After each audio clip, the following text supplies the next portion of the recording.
Hey everybody, hope you guys are doing well. It's been really rainy over here, and I know that some people can look at rain as, or it can make them feel really gloomy, and I would probably feel pretty gloomy if it rained all the time and if I lived in a state or a place that didn't have as much sunshine as Texas does. But I've really been enjoying the rain. It's been raining for a few days now, and it just has been making me feel so calm and so zen. And I know it started raining on Wednesday morning, and it just lifted my spirits, and all I wanted to do was sit and meditate, so I did. I meditated for over an hour, just really enjoying that feeling that came with that rain, that peace and that calm. And then on Thursday night, it started raining again, and I don't know, it just feels really nice, and I wanted to go to bed early so I could fall asleep to it, but I'm a night person, so I ended up just doing other things and listening to the rain. So I ended up reading and listening to the rain and doing that kind of thing. But I really just enjoy that. And why am I talking about the rain so much? Because I think it applies to this topic that I want to talk to you guys about today. So with the rain, there's just so many different ways to look at it, and usually the two ways is to look at it as gloomy weather, dark weather, brings you down kind of weather, and then the other way to think about it is it makes you feel zen, it's calming, the pitter patter just sounds really nice, and it just makes you want to relax and do something that makes you happy, and it kind of gently lifts your spirits. I've met a lot of people who look at life in a way where they really dwell on the past, and they also really dwell on what's not going very well for them in the present. And they focus a lot of their attention on that, which I think is fine. I think it's really good to be reflective, and I think it's very natural to have hang-ups about things that have happened in the past or things that really aren't going your way in the present. But there does come a point when doing that and really staying in that place makes you stagnant. And if you want to be somebody who designs their life and is able to move forward, move on, and start building the life that they do want, you have to stop throwing yourself a little pity party. We all throw ourselves pity parties, but you have to make the commitment to stop yourself from that, because that throwing yourself like a pity party and dwelling on things that aren't going well for you is a habit, and it's a pattern of thought that can be addictive and can get you very stuck.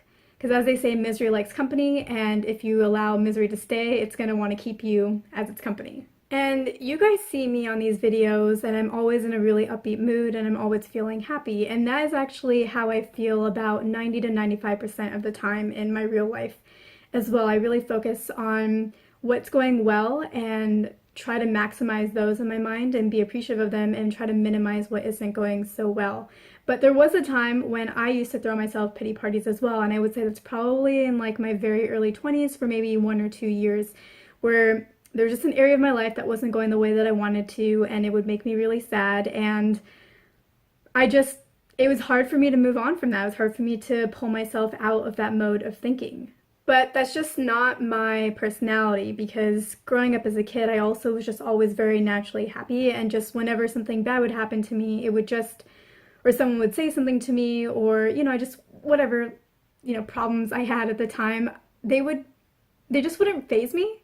I was a really weird kid. They just wouldn't faze me. Like somebody could say something mean to me, and I'd just say, oh, okay.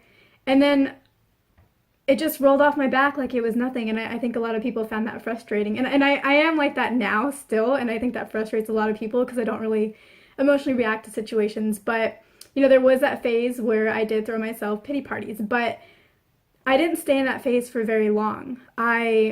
Because I realized that wasn't really the point to life. The point to life was really to enjoy it. If you're going to be here, you might as well make the most of it and enjoy yourself, right? You're here for a certain period of time, and if you're gonna have to be here, try to enjoy your time here.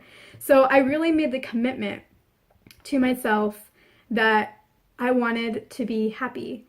And I know that a lot of people often comment to me that you seem like a really happy person. And this is a comment I've gotten from a few people, usually people who I'm close to, or I'm trying to be close to.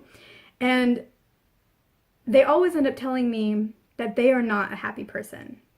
And so I think that this feeling is out there a lot, this feeling of really not being able to move on and to find that happiness. But really it's about making that commitment to be happy. And I say it's a commitment because it really is a lifelong commitment. It's like working out. You can't work out for a few months, get an amazing body, and then stop working out and expect yourself to stay in shape for the rest of your life. That's just not really how it works. It's something that you have to continuously work on and develop and grow and maintain. And that's the exact same thing with happiness and your emotional state. It's something that you really have to make a priority almost every day of your life. Like with working out, you can have a few off days, you can have a few days when you just don't feel like it, and that's definitely the same situation with emotions, because there are going to be some days when you should enjoy your pity party. You have an emotional range, and you should be able to feel all those emotions because they are important, and you are an emotional being, and so you need to express yourself in that way. It's just don't dwell in it, don't spend weeks in that mode. That doesn't really help you. And it's just happiness, or I guess doctors always say that the number one killer is stress. And what really stresses us out is where we are emotionally, where we fall on the emotional spectrum. And so it's just, happiness is just so important, and making that commitment to it is just so important because when we're not feeling our best, we're just not offering our best to the world. We're not offering our best to the work that we do. We're not offering our best to the people in our lives. And we're not offering our best to our bodies and allowing them to be and work at the best capacity that they can. And I also want to talk about jealousy maybe, but I'll talk about that in a different video. But jealousy in relation to happiness and unhappiness, because I think I can make it look really easy to be happy. And so people think that it is just easier for me to be happy. But I put in the work on almost a daily basis. And when you put in the work and you are committed to being happy, small things just don't really faze you, and even big things just don't really faze you, because you know that your happiness comes from the inside. And so whatever happens on the outside is just things that happen, things that didn't work out or things that did work out, which is great. They're just, you don't really identify with them as closely anymore because you are just very in tune with who you are. And so you start identifying with yourself, and you start trusting yourself, and you start being your own personal best friend. And you know that you have yourself, and you accept yourself, and you know that you always try your best. And so disappointments just don't affect you in the same way. And again, if I had stopped being committed to this and I given this like a few months break, which has happened definitely before, where I get lazy too, or I start feeling happy and things are going really well, and then I stop really working on it because I'm just like, oh no, it's not a big deal. And then months go by and I'm just like, what happened to my life? So that happens too, but usually I'm very committed, and so I think it looks really easy to the outsider looking in, but it is a commitment. So I'm going to talk about that a little bit in a different video, most likely. But what I want to talk about in this video is how to let go of things in your past or things in your present, how to move forward and how to move on, like how to really think about things and just be able to see a different kind of future. And so I think really the first thing that you have to keep in mind is that, aside from the commitment, but the first thing you have to keep in mind is that there always is a light at the end of the tunnel, even if you can't see it. The universe is here to support you, and sometimes it can look really bleak and really dark, but you can't ever, your natural state is happiness. It is. And it's like if you're mad at somebody and you're in an argument with them, and then they say something funny, and even though you're mad at them, you want to laugh, but you don't let yourself laugh because you don't want them to know that you made them laugh. But your natural state is happiness. When there is a shot for you to be happy, when there is an opening, when there's a chance, your body, yourself naturally goes straight for it. For most people, when you wake up in the morning, you probably don't feel that bad until you let your problems and your pressures sink in and remind you of how your day is going to go, or what you think your day is going to be like, or how you perceive your life. But there's probably a few seconds when you first wake up when you just feel neutral, you feel fine, it's a new day. And probably even if you just haven't been feeling great for a while, there are moments in the day when when you're not thinking about those things and you just naturally feel a little bit better. And you may push it down because it's like, I'm not supposed to feel better right now. But it's there. There are always these little opportunities inside where your happiness naturally rises up because you are a happy being at your very core. So the first thing is you are a happy person, whether or not you want to believe it. That is your natural state, and the universe is always here to support you. It wants you to be happy. It wants you to feel loved because it is you. Okay, so the second part is you can't jump from 0 to 100 in a few minutes, in a few seconds, probably not even in a day. So what that means is if you're feeling really down, you can't suddenly feel amazingly happy or ecstatic in a way that's going to last. Like, yeah, you can be feeling really down and all of a sudden you watch this movie or this show or this YouTube video or this Vine or whatever people are into these days, and it makes you laugh and it puts you in a good mood and you think, I'm happy. That only works temporarily. If you make such a big jump, or if you force yourself, if you tell yourself, I'm happy, I'm happy, I'm happy, and you force yourself to believe you're happy, it's only going to last so long. That's why a lot of affirmations don't work, is because you feel right here and you're trying to make yourself believe you're actually right here, or you feel like you're right here. But the gap is just so big that you can't make that leap. We are emotional beings, like I was saying, and there's a full spectrum of emotions, and you can't just jump from one end to the other end of the spectrum. It's not like a circle. You can't just make those leaps. You have to go through each stage. And I'm not saying you have to go through every step, but you have to go through 1 or 2 steps at a time before you can get that, if you want that feeling of happiness to be permanent. So yes, if you're not feeling good, you can get yourself to feeling happy. You just can't make the leap if you want it to last. If you make the leap, it'll be there, and then you'll fall right back to where you were before.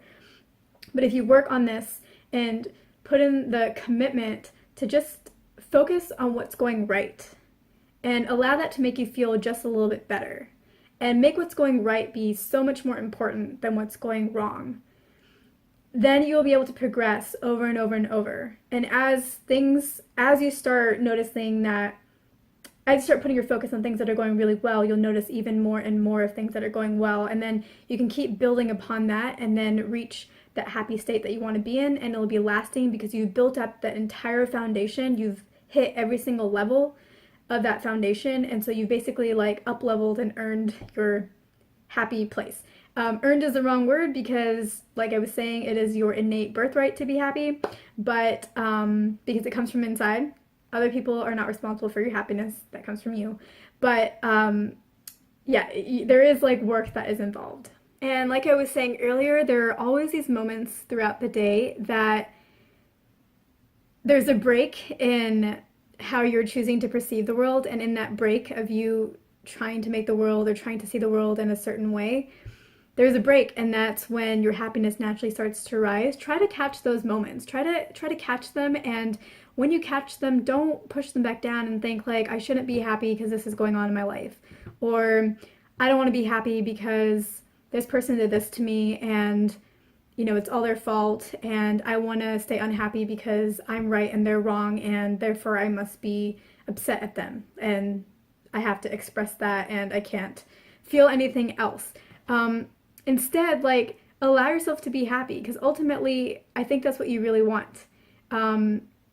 That's really what we all want, is to be happy, and sometimes we get confused and think that being right is the same as being happy, and being justified is the same as being happy, but it's not. It just makes us dig in even stronger into our unhappiness and dwell and stay in that mode even longer than we really need to, when we could be living this fun, happy, enjoyable life. We could be like really seeing the world for all the beauty that's there, and yeah, all of like the abundance that's there and the prosperity, and just enjoying the sunlight and enjoying the trees and enjoying the people around us and the good food that we have, and just, yeah, like there's just a lot that I think you would rather be doing than dwelling, even though you may think you want to stay in the dwelling mode, but really you want to go out there and experience life and enjoy all that it has to offer. And this is why I think animals are just so wise. Like, I love talking